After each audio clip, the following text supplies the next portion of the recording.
Hello and welcome to the Verdant Growth Daily, where we give you the news, tips, and tools you need to live Echo.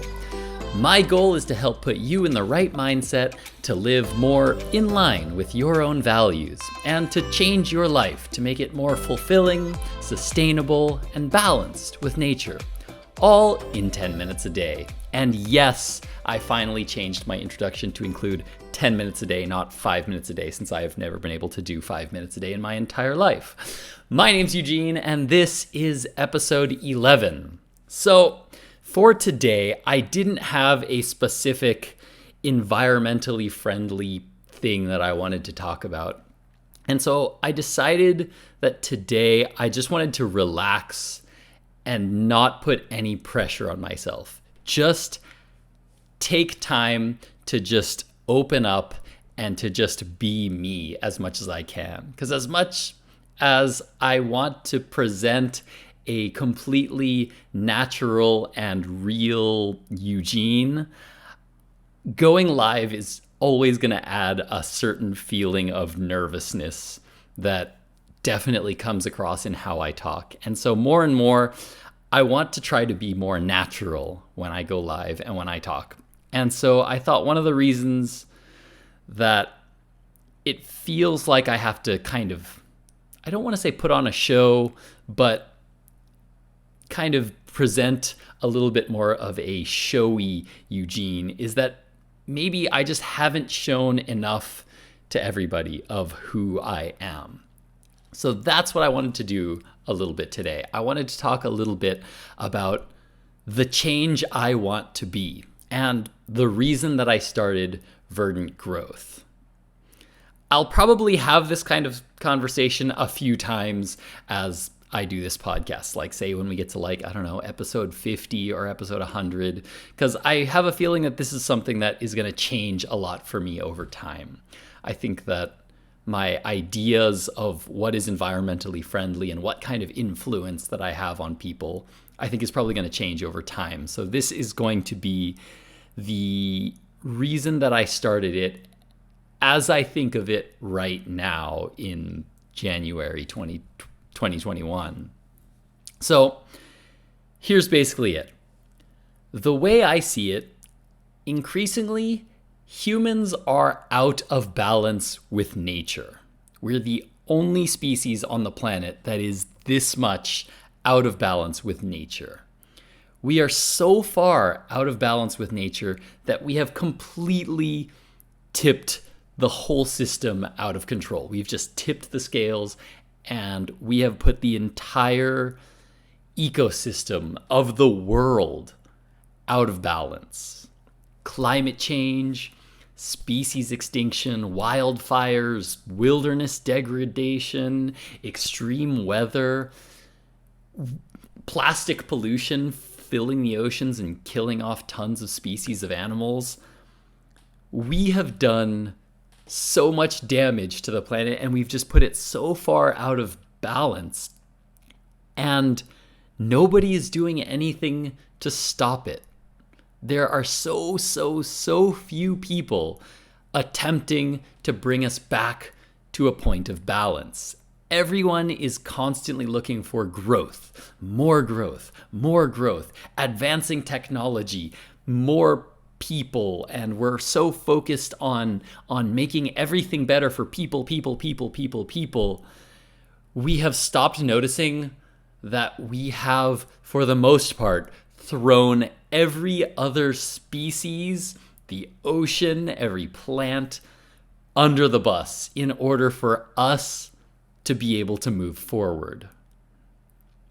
And so we need to find a point of balance again. And yes, it's going to mean probably at some point taking ourselves down a notch. To me, the solutions are twofold. There are the technical solutions, right? We're obviously not going to move backwards in terms of like giving up electricity, right? We're not going to go back to old like telephones and things like that. We're going to continue to use smartphones and computers and things. So we are going to need technical innovation to in order to get a little bit more efficient at doing what we do now, right? If we can still use cell phones, but do it in a way that is more energy efficient, ways that don't pollute as much. That is one important thing that we can do to help continue to live lives that are comfortable for most people. So we need to eventually switch from fossil fuels over to renewable forms of energy, right? Solar panels, wind, all that kind of stuff. But the technical solutions alone are not going to save us. If we continue to just increase the amount of technological stuff in our lives, right? If we continue to just get more computers and more smartphones, and we start making everything in our house smart so that we have smart thermostats and smart tables and smart desks, the more technology advances, the more we integrate it more into everything we have, which means that at some point, we're going to be using technology everywhere, and we're going to continue to just grow and grow and grow. And even if we're using renewable energy, making solar panels costs resources. It takes resources. We still have to take things from the environment. We still have to throw them away at some point and throw these toxic materials back into the environment. So at some point, the technical solutions have to be supplemented with socio-cultural forms of change as well. The technical solutions can help us get more efficient, but we also have to be working from the other side of figuring out how can we change our lives? What is acceptable for us to change our lives so that we're using less energy? We're doing more with less. Because that is not where we're at now. Right now, we are taking advantage of technology fully, and we just want to add more of it to our lives, buy things, throw them away. The ink in this pen, right? It's so simple. I just go to the store, I buy it, it's wrapped in plastic. The ink itself is in a plastic thing. I put it in, and then as soon as I'm done with it, I just throw it away and I'm done. It's just one thing of ink for me, but that's 7 billion people or more on the planet doing that every single day, that it's using these and throwing them away, right? At some point, we have to change the way we approach our lives as well. We need to change the way we live. We need to give up some of the comforts that we have. I plan to work in a field that is on the technical side.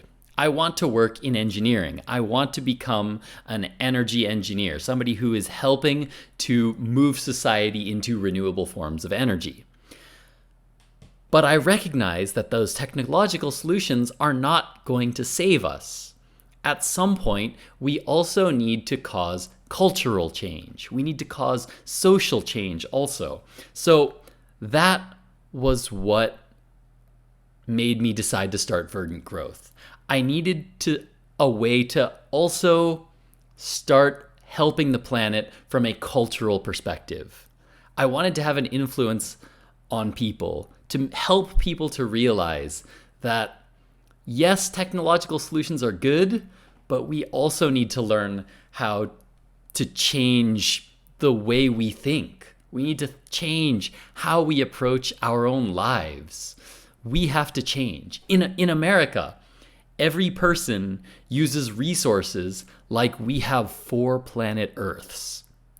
We don't have 4 planet Earths. We have one. We have one planet Earth. And if all 7 billion people on this planet used resources like Americans do, we would die out. We would use up every single resource that the planet has.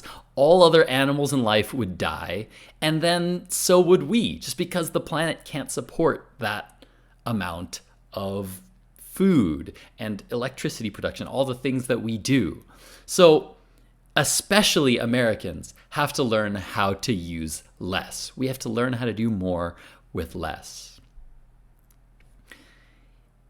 If we cannot find balance with nature, I don't think humanity is going to come to an end. I don't think the human race will completely die out. But certainly society as we know it will. And I think that we will end up taking a lot of the life on planet Earth with us when we go. So my blog, my YouTube channel, and this live podcast that I do are my effort at trying to change people on a social and cultural level, trying to help people to realize that we have to make changes, and at the same time help people to realize that making these changes are not going to be the sacrifice that everyone imagines it to be.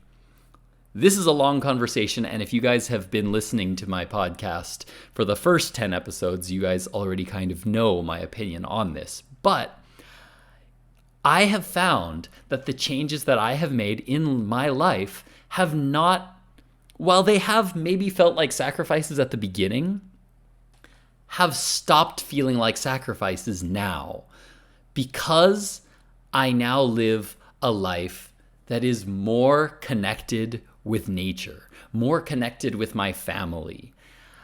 I feel like my life now is more in line with my own personal values than it was before.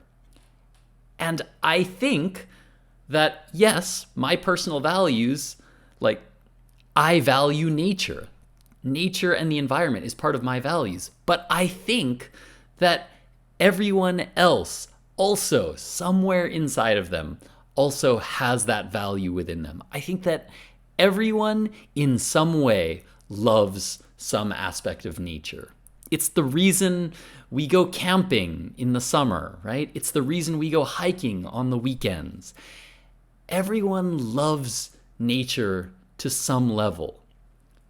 We just have to learn how to make those connections between our everyday lives and that nature, that part of nature that we love so much.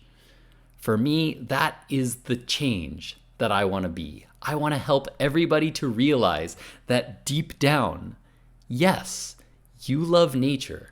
And if you make changes to your life, even if they feel like sacrifices at the beginning, you will end up enjoying your life more. And I hope that I can get more people to join me in that cause. And I hope that I can help more people achieve those goals. I really appreciate everybody who has taken the time to watch even just one of my videos, anybody who has tuned in live, anyone who has listened to my podcast. I really, really appreciate all of you. There have been times ever since I started this whole Verdant Growth thing that I have felt like I'm not reaching people. I'm not having an impact. It doesn't feel like what I'm doing is mattering very much.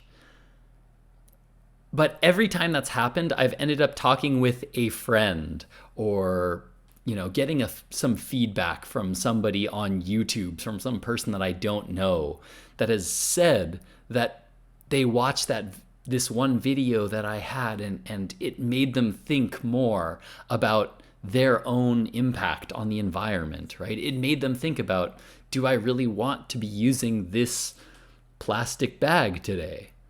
Maybe I've used enough plastic bags in this lifetime. Maybe it's time to consider something different. Maybe I've had a couple of other friends who have started picking up trash now because they read my blog post on how I pick up trash every day. Those have all been so encouraging for me to hear, and it's been super, super helpful in helping me continue and giving me the motivation and the drive to continue to do this. So really, really, really thank you guys so much for watching and listening. If you want to come and interact with me live, then be sure to subscribe to me on my YouTube channel. Hit the notification bell so that you can be notified when I go live. Follow me on Twitter because I try to tweet at least 30 minutes before I go live. Today I didn't get to do that because I literally just came home from my walk with the dog and just came live like right off the bat. So I apologize for not having given anybody any advance warning on that today, but in general, I will try to do that on Twitter as much as possible. Find me on social media at all the places down below. Be sure to go ahead and check my blog if you want to read more about my thoughts and opinions about things. And if you just want to see more of just like pictures of my everyday life and me picking up trash and things, follow me on Instagram as well. Just follow me at all the different places in the description box below or on the screen. Thanks again so much, you guys, for tuning in and just following me on this adventure of verdant growth and learning to become more environmentally friendly. I really, really appreciate all of you. And yes, thank you. Thank you. I just saw one comment in the chat from YouTube. Growth takes time, Eugene. And yes, you are reaching people. Thank you so much. It's honestly the comments like that that really make me feel like, okay, maybe I can continue doing this for another couple of weeks or another month, or, you know, it's what gives me the motivation to keep going. So thank you. Thank you so much. Thank you guys very, very much for tuning in live as well. Thank you. Just thank you, everybody. Thank you guys for tuning in today. Eugene and Verdant Growth.